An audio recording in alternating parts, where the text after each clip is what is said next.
overall, my big prediction is this whole notion of practical innovation, ESG, and let's throw DEI in there if we want. So we had essentially for, 8-7 years, near zero interest rates, and money was free.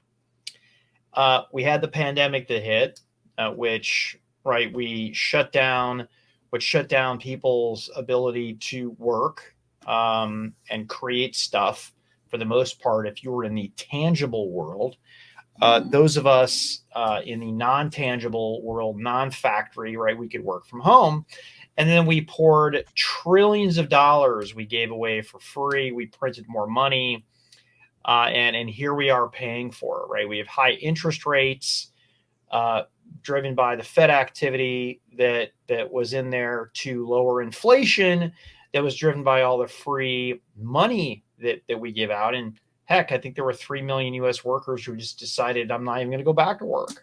Either they were comfortable in their parents' basement, or they had enough money to kind of ride through that, or they just, decided to give up. So where I'm at now is growth isn't in vogue. EBITDA is. And I think that that's true for startups.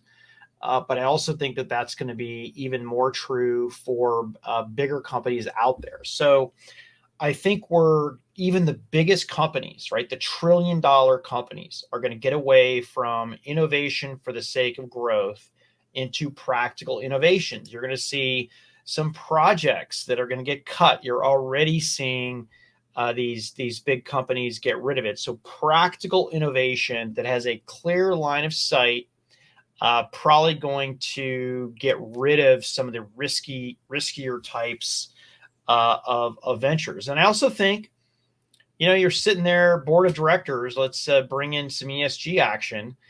If ESG, now, first of all, I just want to say that love it or hate it, the pressure is on boards of directors to hit their ESG targets. I don't want to debate those targets and whether they're going to save the planet or not. All I'm going to say is that they're real. What I do know is that if you are hitting your ESG goals and not hitting your financial goals, you will be tossed.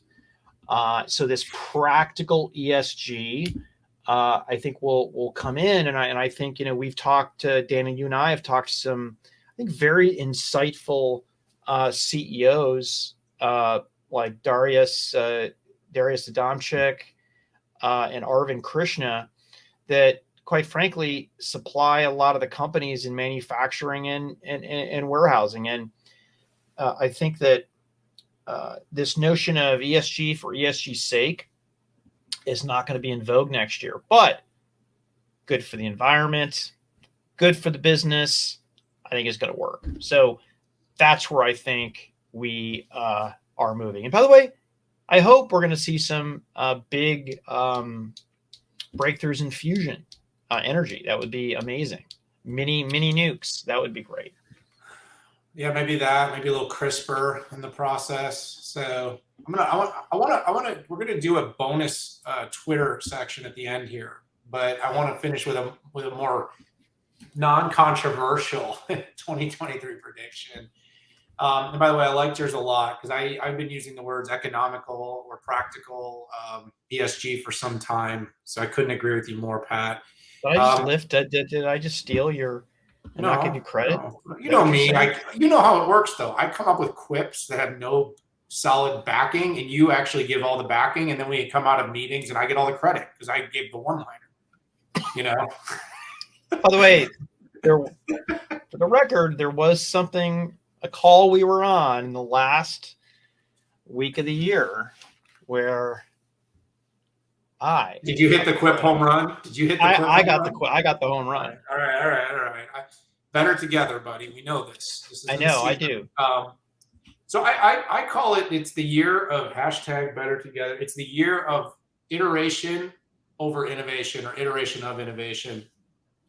In a down economy with all the things that you talked about, high interest rates, high inflation, job cutting, economic uncertainty, companies are Arvind Krishna, who you mentioned, said that he thinks IT is the most protected line item in any budget, but budgets are still smaller. So you have a 20% smaller budget, it may be protected, but you're still going to see that 20% go across the organization. Companies are going to try to get more out of the technology they've already bought. I've mentioned this a few times on this pod. I mentioned this last week on a few different interviews I did on TV, but I like names like IBM, Cisco, Dell Infrastructure, HPE, Oracle, SAP, just as a few names that will do really well. And that's because companies are going to need to do more with their current infrastructure, with their servers, their storage.